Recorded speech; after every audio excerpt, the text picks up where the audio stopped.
As India commemorates 75 years of its independence, a new script is being written on the economic front. A tripartite foundation of a determined political will to take difficult decisions for the greater good, speedy implementation of fiscal objectives, and a science and technology-based development model have propelled India to the coveted top 5 economies of the world. India recently surpassed the United Kingdom to become the 5th biggest economy.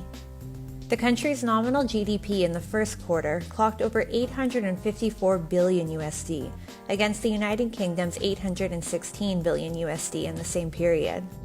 Among all major economies, India's growth at 3.83% in the 3-year period is the highest, followed by the United States at 3.78%, Canada at 2.58%, the UK at 1.06%, France at 0.68%, and Japan at negative 1.27%.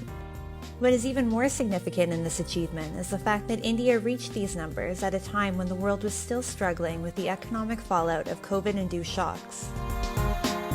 The Prime Minister used the challenge of the pandemic as an opportunity of the multiple rounds of economic reforms which covered vast sectors of the economy, which has deeply enhanced the productivity, long-term productivity of the economy. Industrialists across the spectrum predict that by the end of the decade, India will enter the rarefied era of the top 3 economies of the world. Before we dive deeper into the numbers that led the country to this milestone, let's take a step back and ask some questions. How did India reach here? Was the Indian economic structure resilient enough to absorb COVID-induced shocks? Was the government pro-business, or was it more focused on regulatory compliances? The answer to all 3 questions can be traced to the immediate aftermath of the COVID lockdowns, wherein employment numbers, economic growth, and consumption had halted the world over. While countries around the world, in panic, doled out billions under the guise of stimulus packages to sustain their economies, Indian policy maintained a traditional, conservative approach that ensured that fundamentals of the economy were nurtured, and a welfare net was also in place to assist the poor. Throughout the pandemic, India was one country where we remained prudent and we did a number of reforms without going into excessive spending, which could have hurt us. India relied on increased capex funding so that employment generation and infrastructure development took center stage while inflationary headwinds were countered. The government of India announced a special economic package of 267 billion USD and gave a clarion call to build a self-reliant India. This package was not to be confused as a mere bailout, but instead were supportive measures that created a business ecosystem that had the right incentives to thrive on its own and result in trickle-down benefits to the working population.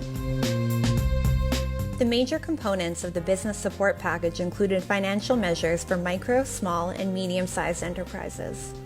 Instead of providing cash handouts, the additional support was provided in the form of concessional credits to farmers, as well as a credit facility for street vendors.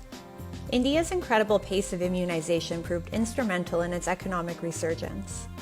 After a sharp contraction in the first quarter since the COVID outbreak, and a moderate contraction in the following months, the Indian economy registered a sharp V-shaped growth trajectory. The Production-Linked Incentive Scheme, PLI, was launched to develop an incentive-based model to boost domestic manufacturing. Analysts believe that PLI can contribute up to 4% to the GDP annually in terms of incremental revenue. India's PLI scheme has yielded bumper dividends as a large number of industries have shown a massive rise in the scale of their production. India's toy industry is one such example, in which there has been a huge turnaround. It is a shining story of importer to exporter, and a bright example of Brand India at work.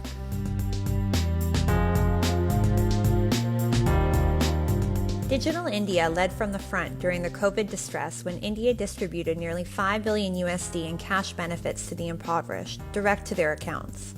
The country was already on a digital-first trajectory, with one of the highest volumes of digital transactions in the world when the pandemic struck, and further propelled the use of contactless digital technology. India is now clocking around 100 million digital transactions a day, with a volume of 67 billion USD, about a 5 times jump from 2016. A World Economic Forum 2020 report says the use of digital technology led to savings of nearly 23 billion USD, 98% of this by eliminating erroneous beneficiaries. Getting the basics right, India has ensured a strong bedrock of tools that a country needs to make quantum leaps in the economic growth of its people. A business-friendly government is taking decisions to maximize the potential of its workforce and provide companies with the right tools to thrive in this business-friendly ecosystem. India's mixed economy model has defeated all economic templates and has set an example before the world. Owing to leaps taken by the country through this road, economists predict that India will become one of the top 3 economies in the world.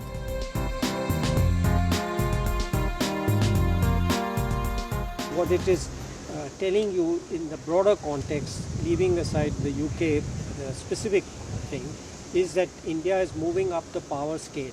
And according to my earlier forecast, by 28 to 30, we will become the 3rd largest country. Those who have invested in the India story have more to look forward to.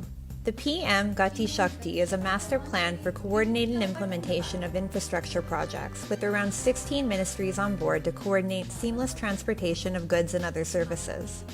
The scheme's rapid implementation is moving at the same pace of growth as the country's rapidly accelerating economy. It is also reducing travel time for people across the country. The scheme has over 900 layers of central ministries' data and 654 layers of states' data, which are available at the click of a button. Gone are the days of running pillar to post for clearance from different ministries.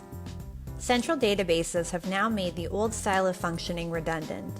In addition to emphasis on building infrastructure projects like highways, bridges, ports, and airports, the government is also giving priority to build special economic zones to provide an internationally competitive and hassle-free environment for exports. GIFT City is a planned business district in Gujarat having multi-service special economic zones. Built on 886 acres, it offers a competitive edge to financial services and technology-related activities.